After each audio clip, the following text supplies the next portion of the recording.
In the 13th century, economic problems will beset several parts of the Mongol Empire. For example, in Persia, excessive spending gradually drained the treasury, and tax revenues began to dry up.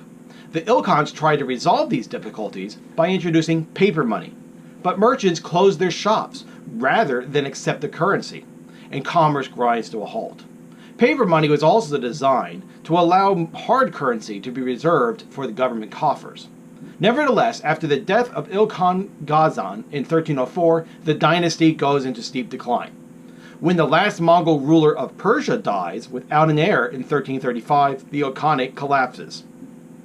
Now, similar financial problems are besetting the administration in China about the same time. Paper money was also used in China, but the Yuan dynasty did not maintain an adequate reserve of bullion to back it. People lost confidence in the economy and prices rise dramatically. From the 1320s on, power struggles, assassinations, and civil wars blighted Mongol China. As the wealthiest area of the empire, people wanted to take it over.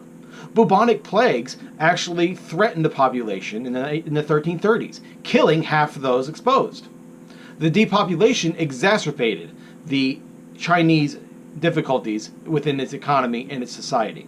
The Mongols' efforts to separate themselves from the native Chinese also had an effect. Their policies inspired contempt and rebellion, and the Mongols could not control banditry and rebellion starting in the 1340s.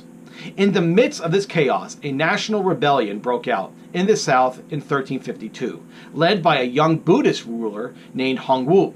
Hongwu went to establish the Ming dynasty, which would rule China until 1644.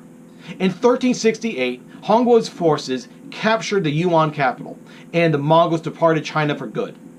Under the Ming, government was destabilized and China was defended from the invasion for the next 300 years.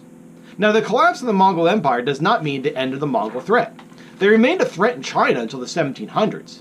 The Golden Horde maintained control of the Caucasus and areas north of the Black Sea until the mid-16th century, threatening Russia throughout the 17th century.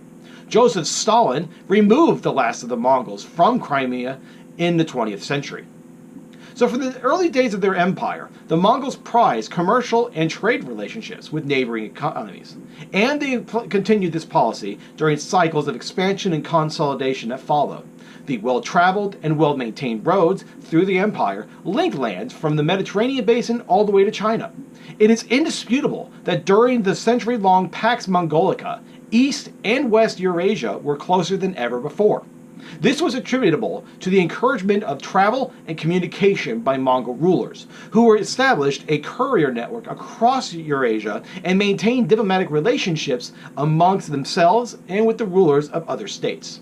Trans-Eurasian trade routes served as highways for the transmission of religions through missionaries. The Mongols encouraged trade and borrowed from established civilizations, helping to spread the technological knowledge of Eastern civilization from China to Europe, with dramatic implications for the subsequent world history. The Pax Mongolica gave Europeans a new awareness of their wider world, which acted as a powerful spur to European exploration, expansion, and ultimately colonization.